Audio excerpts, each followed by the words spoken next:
Bonjour, soyez les bienvenus sur notre chaîne YouTube ou odyssée.com sans les publicités. Merci de votre confiance, de vos encouragements, de vos gentils commentaires. Ça me va droit au cœur et ça me donne du courage, de la force, de la belle énergie pour continuer à vous transmettre ce que la vie me donne tous les jours. Et ce cadeau-là, ce trésor, je ne peux pas le garder pour moi tout seul, vous l'avez compris. Ce serait pas très honnête et ce serait surtout m'éloigner de ma mission de vie. Donc aujourd'hui, je vais vous parler de la cinquième et dernière étape de l'hypnose humaniste, de la thérapie humaniste, qui concerne donc le sage. J'ai abordé avec vous donc l'enfant intérieur blessé, le féminin, le masculin intérieur blessé. Dans la 37e capsule, j'ai abordé le tyran ou le critique. Et là, je souhaite vous parler donc du sage. Le sage est bien sûr un archétype et il correspond à la partie la plus élevée de notre conscience et aussi, très étrangement, à la partie la plus évoluée de notre cerveau. Rappelez-vous, lors de la capsule sur l'enfant intérieur blessé, je vous ai expliqué que ces archétypes étaient liés à nos territoires cérébraux. Et bien avec le sage, nous allons parler au niveau le plus élevé de notre intelligence, qui se situe bien sûr au niveau du néocortex, donc cette couche de neurones qui enveloppe notre encéphale, et de manière plus précise, nous allons aborder le cortex préfrontal. Alors pour les spiritualistes, bien sûr, vous savez que c'est le lieu du troisième œil, et pour les autres, vous savez aussi sûrement que c'est là que se situe ce qu'on appelle l'aire de Broca, c'est-à-dire l'aire du langage. Donc le cortex préfrontal est la partie la plus intelligente qui est capable de gérer tous les autres territoires.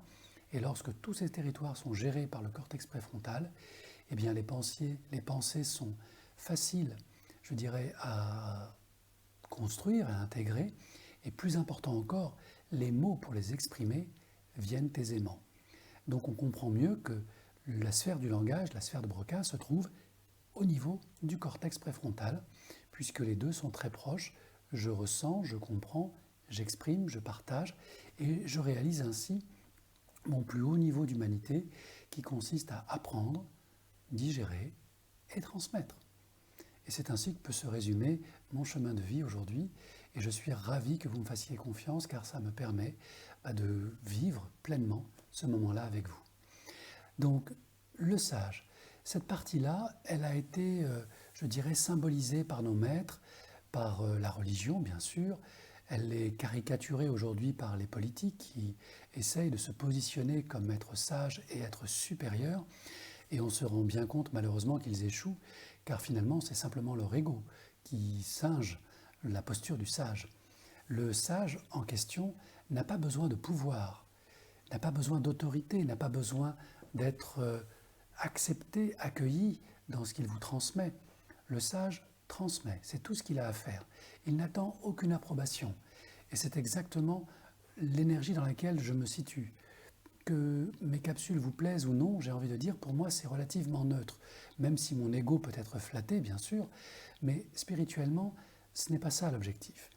Mon objectif spirituel, c'est que nous puissions partager un moment de pure conscience, de pur amour, un moment de vibration, un moment où nos cœurs, nos esprits ne font qu'un. C'est l'ambition du sage. Vous rappelez, vous qui avez perdu la mémoire, que vous êtes unis à la source, que cette source n'est qu'amour, et que la flamme divine qui brille en vous vous appelle, vous encourage, vous pousse vers cette source.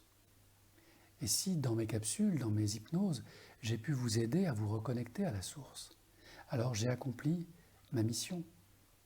Et c'est une source de satisfaction que rien sur cette petite planète ne peut égaler dans mon cœur. Et c'est vraiment ça qui est à rechercher lorsque l'on veut connecter son sage intérieur.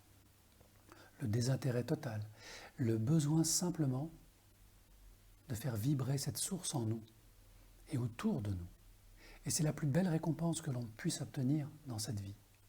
Sentir l'amour inconditionnel, infini, vibrer dans notre cœur. C'est comme une fontaine de jouvence qui émane de notre chakra du cœur, qui inonde notre esprit et qui fait que notre corps disparaît, nos pensées s'évanouissent. Plus de douleur, juste un état d'extase, un état de samadhi ou un état, je dirais, d'éveil qui peut durer quelques instants seulement et que nous avons tous ressenti. Parfois lors d'un accident, parfois lors d'un choc, parfois lors d'un moment intime, d'amour pur.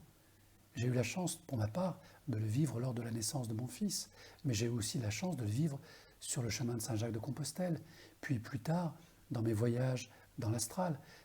Tous ces moments-là ne sont pas des illusions.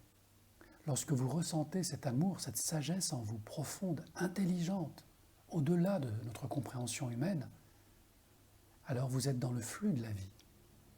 Et le sage se caractérise parce qu'il est dans le flux de la vie. Tout est fluide en lui. Non seulement ses mots, ses émotions, ses comportements, mais bien plus encore son rayonnement. Il développe une congruence naturelle. Il est exactement à l'intérieur comme il est à l'extérieur. En thérapie humaniste, vous allez être accompagné pour connecter la part la plus intelligente, la plus belle de votre être. Tout ce qu'une partie de votre ego ne veut pas voir, pour une raison très simple. Votre ego sait qu'il est mortel. Il partira quelques minutes après ce corps. Votre esprit, votre conscience, elle, est immortelle. Et l'archétype du sage est là pour vous le rappeler. Pourquoi croyez-vous que votre ego vous distrait, vous fait procrastiner, vous empêche de faire ce qui est bon pour vous sur votre chemin d'évolution? Pourquoi c'est plus fort que vous? Parce que sa plus grande peur, c'est justement de mourir et de laisser le sage, votre conscience, s'installer.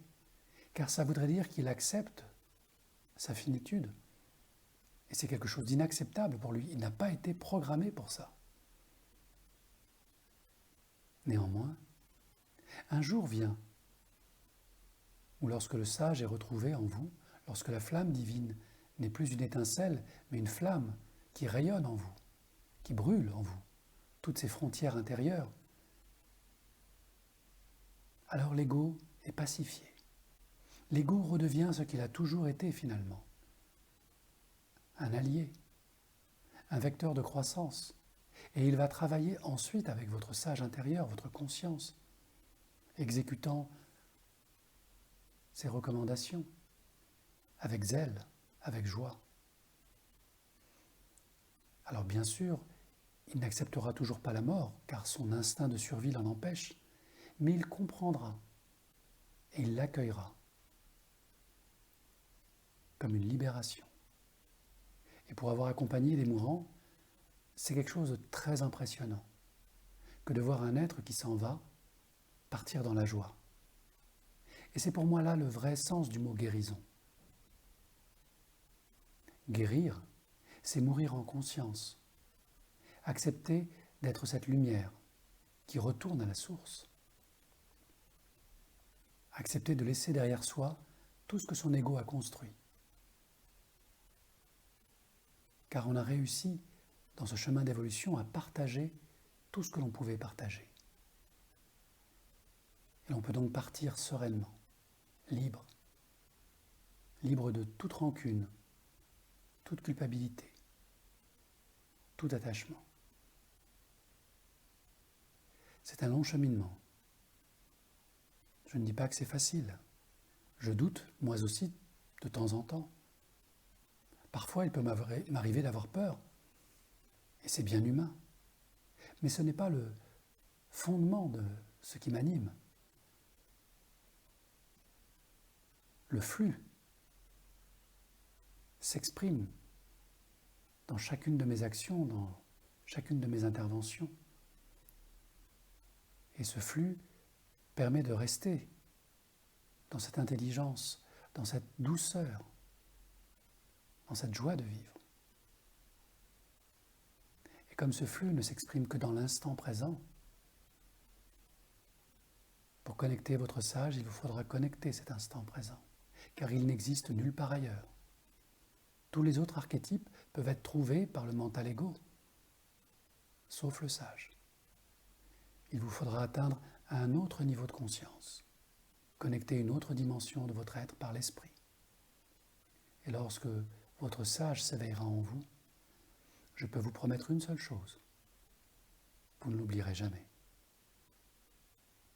Merci. Namasté.